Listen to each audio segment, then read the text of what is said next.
رحمة للعالمين صدق اللہ العظیم۔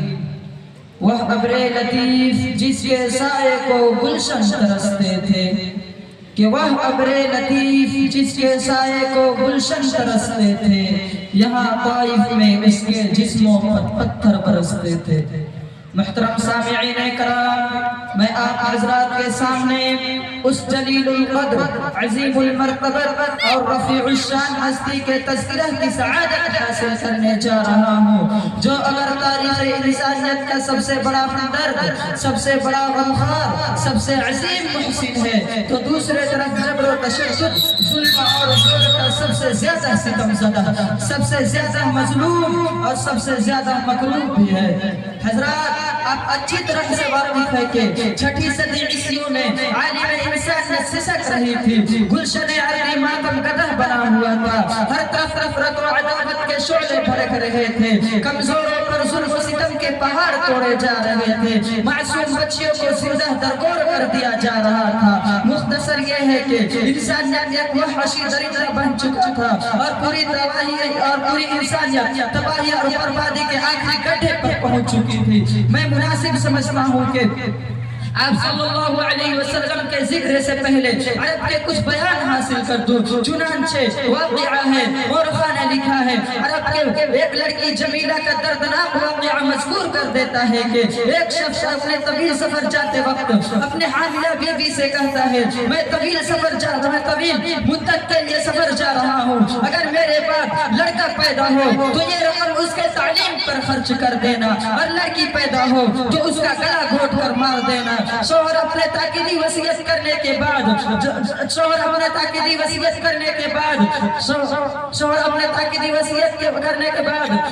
سفر کے لیے روانہ ہو جاتا ہے۔ چند ماہ کے بعد ایک حسین و جمیل لڑکی پیدا ہوتی ہے۔ ماں نے اس لڑکی کا نام جمیلہ رکھی۔ ماں کی ماں یہ گوارا نہ کرتا کہ اس چاند جیسی لڑکی کو زندہ درگور کر دے، مگر ادھر شوہر کے ناراضگی کا بھی ڈر تھا۔ لیکن ایک روز ڈر کر یہ فیصلہ کر لیا کہ کچھ بھی ہو جائے میں اس لڑکی کو زندہ درگور نہیں کروں گی، اور شوہر کے آنے سے پہلے لڑکی کو کسی دوسری جگہ بھیج دوں گی، اور کہہ دوں گی کہ لڑکی پیدا ہوئی تھی اس لیے اس کو زندہ درگور کر دیا گیا۔ 7-8 سال کے بعد شوہر اچانک گھر آ جاتا ہے اور دیکھتا ہے کہ ایک حسین و جمیل لڑکی اس کے آنگن میں کھیل رہی ہے۔ شوہر پوچھتا ہے یہ لڑکی کس کی ہے؟ بیوی کہتی ہے پڑوسن کی ہے، کھیلنے کے لیے آئی ہے۔ شوہر کہتا ہے وہ ماں باپ کس قدر خوش نصیب ہوں گے جس کے گھر میں، جس کے آنگن میں یہ چاند جیسی لڑکی پیدا ہوئی ہوگی، اور کس قدر میٹھی میٹھی باتیں کرتی ہے۔ جی چاہتا ہے کہ دن بھر اس کی صورت کو دیکھتے رہے اور باتیں سنتے رہے۔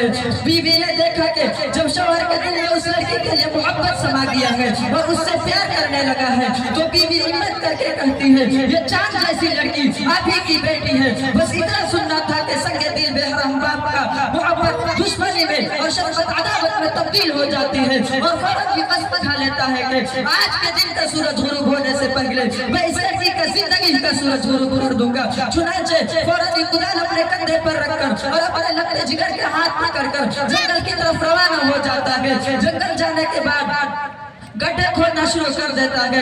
گڈھے کھودتے وقت سنگ دل بے رحم باپ کے کپڑے میں جو گرد لگ جاتی، یہ معصوم لڑکی اپنے ننھے ہاتھوں سے اپنے باپ کے کپڑے سے گرد جھاڑتی اور معلوم کرتی ابا جان آپ یہ گڈھے کی کھود رہے ہیں؟ سنگ دل بے رحم باپ کہتا میں گڈھا اس لیے کھود رہا ہوں کہ میں اس میں تجھے دفن کر دوں گا۔ معصوم لڑکی کہتی ابا جان آپ مجھے دفن کیوں کریں گے؟ میرا قصور کیا ہے؟ معصوم لڑکی کہتی آپ مجھے دفن کیوں کریں گے؟ میرا قصور کیا ہے؟ سنگ دل بے رحم باپ کہتا تیرا قصور یہ ہے کہ تو دنیا میں آئی کیوں ہے؟ دنیا میں رہنے کا تیرا کوئی حق نہیں۔ معصوم لڑکی کہتی ابا جان آپ مجھے دفن نہ کریں، میں وعدہ کرتی ہوں میں کسی قسم کی تکلیف آپ کو نہ ہونے دوں گی، میں بھیک مانگ کر مزدوری کر کے اپنا پیٹ بھر لوں گی، مگر آپ سے کھانا نہیں مانگوں گی، مگر آپ مجھے دفن نہ کریں۔ مگر سنگ دل بے رحم باپ کے دل میں اس لڑکی کی معصوم، اس لڑکی کی مجبور اور معصوم لڑکی کی بات کا کچھ اثر نہ ہوتا ہے، آخر کار زبردستی گڈھے میں ڈھکیل کر اور مٹی سے بھر دیتا ہے۔ آج کے دن کا سورج غروب ہونے سے پہلے اس لڑکی کا زندگی کا سورج غروب ہو جاتا ہے۔